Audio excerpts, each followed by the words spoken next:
बच्चों, ये food technology का 5वां वीडियो है और इसमें क्वेश्चन नंबर 9 से प्रारंभ होकर क्वेश्चन 17 तक रहेंगे। आप इसको समझकर पढ़ें और सफल हों।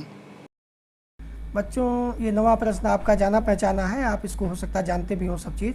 क्लाइमेक्टेरिक फ्रूट हमने पूछा है, क्लाइमेक्टेरिक फ्रूट किसे कहते हैं? इसमें से लीची है, ग्रेप्स, पाइनएप्पल, एप्पल। तो क्लाइमेक्टेरिक फ्रूट्स कौन होना चाहिए? तो वास्तव में एप्पल इसका सही उदाहरण है, तो डी ऑप्शन सही हो जाएगा। क्लाइमेक्टेरिक फ्रूट्स मैंने बताया था, क्लाइमेक्टेरिक फ्रूट्स वो होते हैं जो तोड़ने के बाद भी अगर मैच्योर अवस्था में तोड़ लिया जाए तो पक जाते हैं। उसमें कार्बोहाइड्रेट की मात्रा ज़्यादा होती है, वो पल्पी होते हैं और उसमें क्लाइमेक्टेरिक पीक या राइज होता है, यानी उसमें रेस्पिरेशन बहुत तेज़ होता है और एक पीक पर जा कर के वो पूर्णतः पकते हैं। तो ये केवल क्लाइमेक्टेरिक फलों में पाई जाती है ये बात, क्लाइमेक्टेरिक पीक। तो बाकी चीज़ लीची, ग्रेप्स और पाइनएप्पल स्वाभाविक अगर ये है तो 3 ये क्या हो गए? नॉन क्लाइमेक्टेरिक फ्रूट्स हो गए। नॉन क्लाइमेक्टेरिक फ्रूट्स कम हैं, जैसे सिट्रस है, सिट्रस ग्रुप का कोई भी फल हो, ये सिट्रस ग्रुप का कोई भी फल हो, संतरा, नींबू, गलगल, माल्टा सभी जो है नॉन क्लाइमेक्टेरिक फ्रूट हैं। जामुन, आपकी जामुन का फिगर है, आपको बताया हूँ। ये स्ट्रॉबेरी है, ये भी नॉन क्लाइमेटेरिक है। वाटरमेलन, तरबूज आप जानते ही हैं। पोमग्रेनेट, अनार नॉन क्लाइमेटेरिक है। रास्पबेरी, रसभरी, ये रसभरी का चित्र है, ये भी नॉन क्लाइमेटेरिक है। बेरीज, चेरी, ये सभी नॉन क्लाइमेटेरिक फ्रूट हैं। नॉन क्लाइमेटेरिक फ्रूट अधिकतर रसदार होते हैं और उसमें क्लाइमेटेरिक पीक यानी जो रिस्पिरेशन होता है वो कभी ऐसे ये इस तरीके से चोटी नहीं, पीक नहीं जाता। ये रिस्पिरेशन अगर रेट है ये तो यहाँ नहीं पहुँचता, वो उसकी जो है वो इस तरीके से रिस्पिरेशन होता है, इस तरीके से ऐसे चलता है, तो पीक पे नहीं जाता है। क्यों? क्योंकि उसमें कार्बोहाइड्रेट नहीं होता है, तो रिस्पिरेशन के लिए मटेरियल पुअर होता है इनमें। तो इसीलिए ये बात आप जान लीजिए, नॉन क्लाइमेटेरिक फ्रूट्स ये हैं और क्लाइमेटेरिक फ्रूट्स जैसे एप्पल है, मैंगो है, बनाना है, ये सब क्लाइमेटेरिक फ्रूट्स हैं। बच्चों, 10वां प्रश्न है, match organic acids with fruits. प्रायः लोग कंफ्यूज करते हैं, 1-2 बार पूछा भी गया है। तो apple malic acid, tamarind tartaric acid, grapes tartaric acid, guava citric acid. तो बच्चों इसमें मैचिंग की जहाँ तक बात है, एप्पल मैलिक एसिड हाँ सबसे रिच होता। क्या है कि फलों में कई एसिड पाए जाते हैं, डोमिनेंट एसिड हमेशा पूछा जाता है, मेन एसिड। तो एप्पल में मैलिक एसिड डोमिनेंट होता है सबसे अधिक परसेंट में, यही टमरिंड में भी टार्टरिक एसिड डोमिनेंट है, ग्रेप में भी टार्टिक एसिड ही पाया जाता है सबसे अधिक। गुआवा में अगर एस्कॉर्बिक एसिड दिया है तो एस्कॉर्बिक एसिड रहेगा, यानी विटामिन सी का जो होता है जिसको कहते हैं, और अगर नहीं दिया है तो सिट्रिक एसिड। तो सिट्रिक एसिड भी उसके बाद दूसरे नंबर पे अमरूद में साइट्रिक एसिड ही है। तो यहाँ पे ई ऑप्शन हो जाएगा, ऑल आर ट्रू, यानी सभी यहाँ पे सत्य हैं। और यहाँ हमने लिख भी दिया, ग्रेप्स में टार्टरिक और फिर मैलिक। अगर टार्टरिक न दिया है और मैलिक दिया है तो मैलिक एसिड भी सही रहेगा, ग्रेप का dominant acid. Strawberry, citrus, berries, इसमें साइट्रिक एसिड रहता है। पियर, स्वीट चेरी और एप्पल वगैरह में मैलिक एसिड रहता है। गुआवा में एस्कॉर्बिक एसिड और फिर इसके बाद होता है साइट्रिक एसिड रहता है। तो अगर एस्कॉर्बिक एसिड है तो एस्कॉर्बिक एसिड, अगर नहीं है तो साइट्रिक एसिड इसमें उत्तर सही होगा। 11वां प्रश्न बच्चों है, prominent sugar present in grapes. अंगूर में मुख्य शर्करा कौन है? Fructose, sucrose, glucose, none of the above. तो वास्तव में फ्रक्टोज को फल शर्करा और सुक्रोज को गन्ना शर्करा और ग्लूकोज को डेक्सट्रोज, यानी ये अंगूर में पाई जाने वाली सबसे अधिक मात्रा में शर्करा होती है। तो यहाँ पर ग्लूकोज ऑप्शन सही होगा। Prominent sugar present in grapes, और भी शक्कर होती, फ्रक्टोज भी पाया जाता है, सुक्रोज भी पाया जाता है, लेकिन सबसे अधिक मात्रा में ग्लूकोज पाया जाता है। सुक्रोज का जो मुख्य स्रोत है बनाना है, मैंगो है सबसे अधिक। फ्रक्टोज में Apple, strawberry, orange, guava, glucose में ग्रेप्स। तो याद रखिएगा, ग्लूकोज में डेक्सट्रोज जिसे कहते हैं शर्करा, तो सबसे ज़्यादा अंगूर में ये शर्करा पाई जाती है। 12वां प्रश्न है बच्चों, FSSAI recommended chemical for artificial ripening of fruits is. अभी मैंने FSSAI की चर्चा की है इसी में। तो इसने एक ऐसा आर्टिफिशियल राइपनिंग के लिए एक केमिकल को रिकमेंड किया है, उसके बारे में पूछा गया है। एथेफॉन, एसिटिलीन, कैल्शियम कार्बाइड, आल। तो वास्तव में जो FSSAI ने अभी रिकमेंड किया है वो एथेफॉन है। इथेफॉन, अगर इथेफॉन न दिया हो, एथिलीन दिया हो, तब भी उत्तर सही होगा। एसिटिलीन तो कैल्शियम कार्बाइड से निकलती है जो कि हानिकारक है, तो डी नहीं होगा। कुल मिला के एथेफॉन इसमें उत्तर सही है। कैल्शियम कार्बाइड से एसिटिलीन गैस निकलती है। और traces of arsenic and phosphorus are found, ये इंपॉर्टेंट बात है, इसमें आर्सेनिक और फास्फोरस की मात्रा पाई गई है, ट्रेस माने कम मात्रा में, जिससे कि ये हानिकारक है, टॉक्सिक है, कैंसर कारक है, इसीलिए इसको बैन कर दिया गया है। इसको अलाउ नहीं है, लेकिन आज भी चोरी छिपे लोग इसका प्रयोग कर लेते हैं। इथेफॉन और इथिलीन, इथिलीन गैस निकलती है, इसको जो अलाउ किया गया है वो 100 ppm लिमिट सेफ बताई गई है, यानी 100 mg पर लीटर के हिसाब से इसका स्प्रे कर सकते हैं या इसको प्रयोग कर सकते हैं। तो यहाँ पे इथेफॉन या इथिलीन उत्तर सही होगा।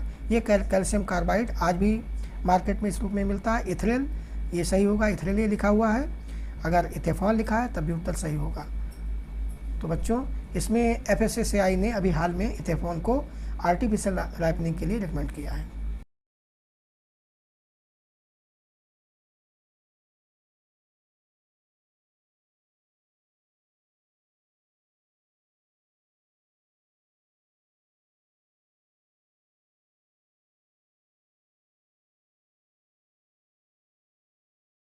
चौदहवां प्रश्न बच्चों है, red colour pulp of guava is due to, ये गुआवा का आप चित्र देख रहे हैं, इसमें ये पल्प क्या है, लाल रंग का है। ये लाल रंग किस वजह से है, ये बात पूछी गई है। तो लाइकोपिन, एंथोसाइनिन, जेंथोफिल, एंथोजेंथिन। तो वास्तव में इसमें लाइकोपिन की वजह से ये पपाया का कलर रेड होता है, और ये हमेशा, क्योंकि ये नॉन सॉल्युबल है, घुलनशील नहीं है, और ये लाइकोपिन है, एक कैरोटीनॉइड है और ये लाइकोपिन है। ललित और अर्का रेशमी 2 प्रजातियां ऐसी हैं जिसमें कि इनका पल्प लाल होता है। तो बच्चों याद रखें कि ये अमरूद में गूदे का लाल रंग लाइकोपिन के कारण होता है। बच्चों 15वां प्रश्न है, variety suitable for chips making should have. तो चिप्स बनाने वाली आलू की प्रजाति में क्या करैक्टर होने चाहिए, उसी के बारे में प्रश्न है।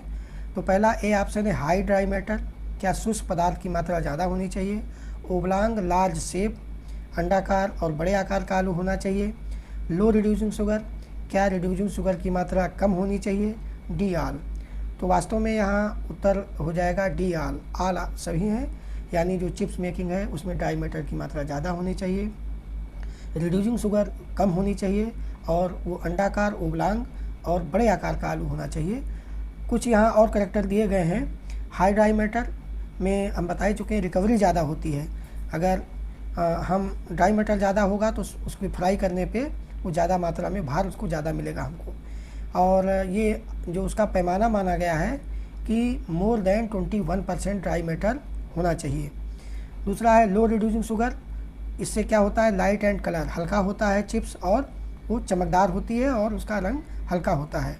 तो इसमें देखा गया है फ्रेश वेट बेसिस पे लेस दैन 0.1%, 1.1% से कम होनी चाहिए।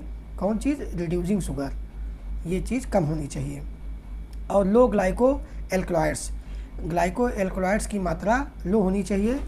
इससे क्या होता है, टेस्ट प्रभावित होता है, और ये मात्रा है 0.015% से कम ऑन फ्रेश वेट बेसिस, ताज़े आलू में। इससे कम अगर ग्लाइको एल्कलॉइड्स है तो चिप्स बनाने के लिए उत्तम है। शेप आप ट्यूबर बताएं, अगर शेप रहेगा तो यूनिफॉर्मिटी, जो चिप्स कट के गिरती हैं वो समान रूप से एक समान लंबाई चौड़ाई की होंगी, तो इसलिए राउंड एंड लार्ज ये होना चाहिए उसका मानक। तो यहाँ पे सभी ऑप्शन सही हैं।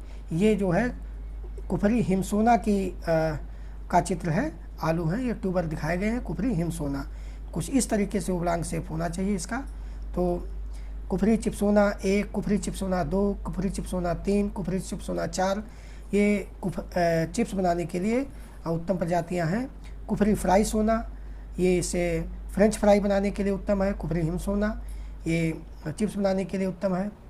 अभी रिड्यूसिंग शुगर की बात हो रही थी, तो उसमें ग्लूकोज, फ्रैक्टोज और लैक्टोज आते हैं, 3 रिड्यूसिंग शुगर हैं। तो मुख्य रूप से आलू में ग्लूकोज की मात्रा जो फ्राई करनी है, जिसका कि हमको चिप्स बनानी है, कम होनी चाहिए। रिड्यूसिंग शुगर यानी ग्लूकोज की मात्रा कम होनी चाहिए। नॉन रिड्यूसिंग शुगर डाइसैकेराइड जैसे सुक्रोज है, इसकी मात्रा हाई होनी चाहिए। तो बच्चों यहाँ पर जो चिप्स की वैरायटियाँ हैं उनको आप ये समझ लीजिए, और क्या कैरेक्टर होते हैं। लो रिड्यूसिंग शुगर, ओब्लांग लार्ज शेप, और हाई ड्राई मैटर, और ग्लूकोसिनोलेट या ग्लूकोसाइड्स की मात्रा क्या होनी चाहिए, कम होनी चाहिए। 16वां प्रश्न बच्चों है, मार्मालेड जेली इज़ मेड फ्राम। तो मार्मालेड जेली, जो जेली क्या है, एक मार्मालेड जेली एक प्रकार की जेली है जिसमें सिट्रस के श्रेड्स होते हैं, टुकड़े होते हैं, वो मिले हुए होते हैं, उसी को मार्मालेड जेली कहते हैं। तो मेड फ्राम गुआवा फ्रूट्स नहीं, पोमग्रेनेट फ्रूट्स नहीं, सिट्रस फ्रूट्स। मार्मालेड जेली हमेशा सिट्रस फ्रूट से बनाई जाएगी। अन्य जेली जैसे गुआवा जेली तो गुआवा फलों से बनाई जाएगी। जामुन की भी जेली बन सकती है, अनार के फलों से भी जेली बन सकती है, फ्रूट जूस से जेली बनती है। लेकिन जब मार्मालेड आगे जुड़ा हो तो केवल साइट्रस के ही फलों से जेली होगी, तो याद रखिएगा। और दूसरी चीज़ ये है कि जब मार्मालेड बनाते हैं तो उसमें माल्टा के श्रेड्स, छिलके को काट करके, बॉयल करके और छान करके उनको क्या है, उसमें जेली में मिलाया जाता है। तो जेली में ये देखिए माल्टा का फिगर है, इसमें जो छिलका है, ये छिलका उतरा हुआ है, जो सफ़ेद दिखाई दे रहा है ये एल्बिडो है, और जो ये ऊपर का बाहरी है इसको फ्लेविडो कहते हैं। एल्बिडो जो है उसको खुरच करके हटा देते हैं, ये बहुत ज़्यादा कड़वा होता है। इसको हटाने के बाद जो बाहर का ये कलर बनता है, इसी के टुकड़े काटते हैं और काट करके इनको बॉयल करते हैं। बॉयल करने के बाद इनको फिर जेली जो बनती है उसमें मिला देते हैं, तो वो कहलाती है मार्मालेड जेली। और जेली भी जो बनी होती है वो सिट्रस के फलों से बनती है। तो माल्टा श्रेड्स यानी फ्लेविडो, अगर आपसे एल्बिडो पूछा जाए, गलत, सफ़ेद नहीं, ये एल्बिडो है सफ़ेद, और बाहर का ये फ्लेविडो है। तो बाहर का माल्टा श्रेड्स फ्लेविडो, जिसको ब्रैकेट में लिखा है, इसलिए एट द रेट ऑफ 60 ग्राम पर लीटर, 1 लीटर यानी 1 किलो जेली में 60 ग्राम माल्टा के श्रेड्स मिलाए जाते हैं पर लीटर जूस। 1 लीटर जूस से जो भी हो तो उसमें हम मतलब 60 ग्राम माल्टा के श्रेड्स फ्लेविडो, ऊपर के पोर्शन को हम उबाल करके काट करके मिलाते हैं, तो इसको मार्मालेड जेली कहते हैं। 17वां प्रश्न है और ये अंतिम प्रश्न है इस श्रृंखला का।